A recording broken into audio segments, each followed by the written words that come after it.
English education hub में आपका स्वागत है। आज हम पाब्लो नेरूदा की एक बहुत ही पावरफुल कविता द वे स्पेन वॉज को समझने की कोशिश करेंगे। ये एक ऐसी कविता है जो हमें एक देश के दिल में झांकने का मौका देती है, जहां खूबसूरती भी है और संघर्ष भी। तो चलिए इस सफर की शुरुआत करते हैं। तो हम इस कविता को कैसे समझेंगे?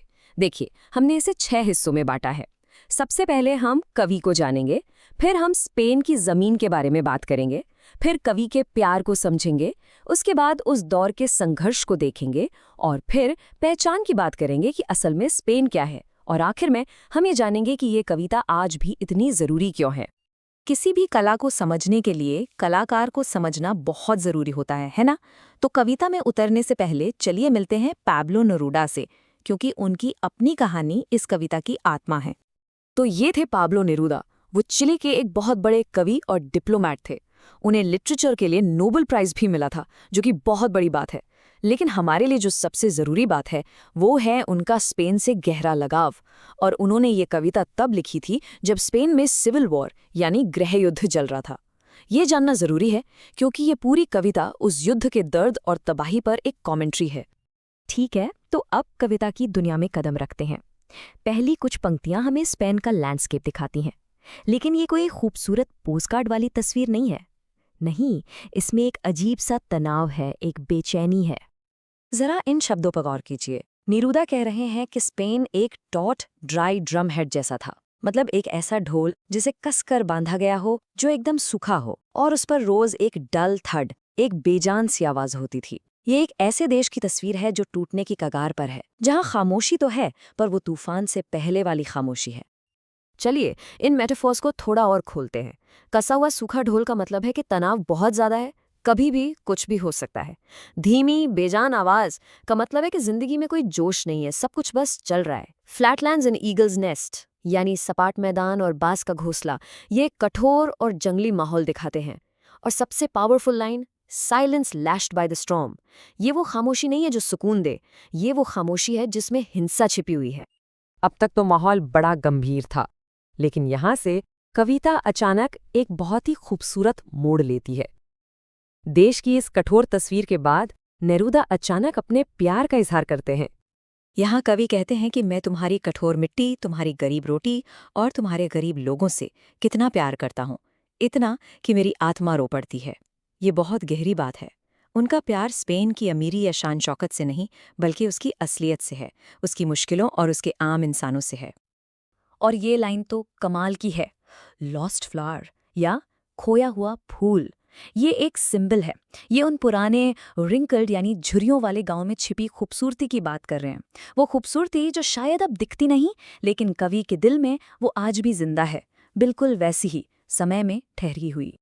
प्यार और खूबसूरती की बात हो गई, लेकिन अब कविता में वो अंधेरा लौट कर आता है जिसका जिक्र शुरू में हुआ था। एक ऐसा खतरा जो स्पेन की टाइमलेस इमेज को तोड़ने वाला है। मेटालिक मेडोज का मतलब हो सकता है स्पेन की इंडस्ट्रियल स्ट्रेंथ, उसकी खदानें या खेत।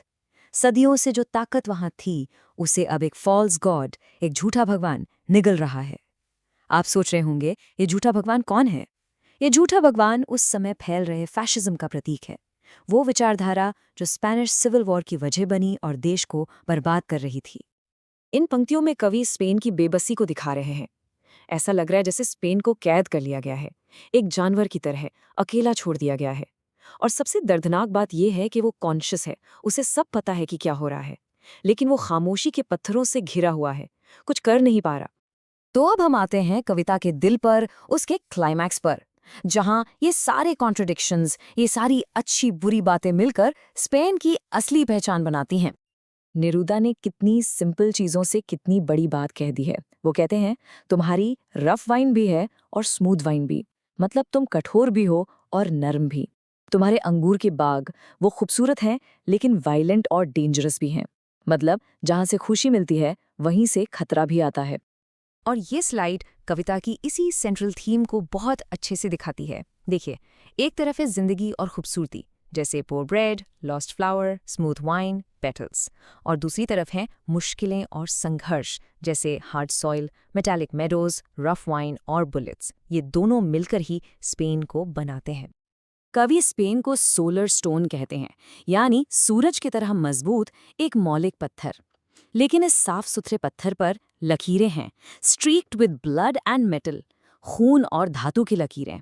ये दिखाता है कि स्पेन अंदर से तो बहुत मजबूत है, लेकिन बाहर से उस पर हिंसा और लड़ाई के गहरे जख्म हैं। इससे पहले कि हम आखिरी लाइन पर पहुंचे, एक शब्द का मतलब समझना जरूरी है, प्रोलेटेरियन। इसका सीधा सा मतलब है वर्किंग क्लास, यानी मजदूर और काम करने वाले आम लोग।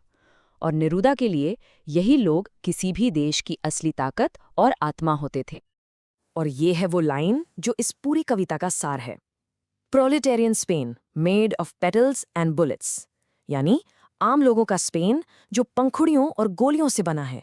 सोचिए, एक ही पहचान में कितनी कोमलता है और कितनी क्रूरता, जिंदगी और मौत एक साथ। और आखिर में नेरूदा कहते हैं, स्पेन यूनिक है, जिंदा है, सोया हुआ है और रिसाउंडिंग है, यानी उसकी आवाज गूंज रही है। तो चलिए अब इस पूरी बातचीत को समेटते हैं। इस जबरदस्त कविता से हमें क्या कोट टेकअवेज, क्या मुख्य बातें सीखने को मिली? ये कविता पावरफुल क्यों है? पहली बात, यह हमें सिखाती है कि असली खूबसूरती मुश्किलों में ही मिलती है, मुश्किलों के बावजूद नहीं।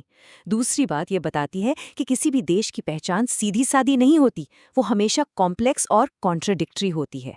तीसरी बात, नेरूदा ने हमें दिखाया कि गहरी बातें कहने के लिए ड्रम, फूल, वाइन जैसे सिंपल इमेजेस ही काफ़ी हैं। और आखिरी बात, वो शब्द रिसाउंडिंग, ये बताता है कि कुछ आवाज़ों को, कुछ आत्माओं को कभी दबाया नहीं जा सकता, वो हमेशा गूंजती रहती हैं। और जाते जाते मैं आपके लिए एक सवाल छोड़कर जा रहा हूँ। क्या किसी जगह की मुश्किलें ही उसकी असली पहचान बनाती हैं? इस पर ज़रूर सोचेगा, क्योंकि मुझे लगता है कि इस कविता का असली मकसद हमें यही सोचने पर मजबूर करना है। ऐसे और भी कंटेंट के लिए सब्सक्राइब करें। Thank you.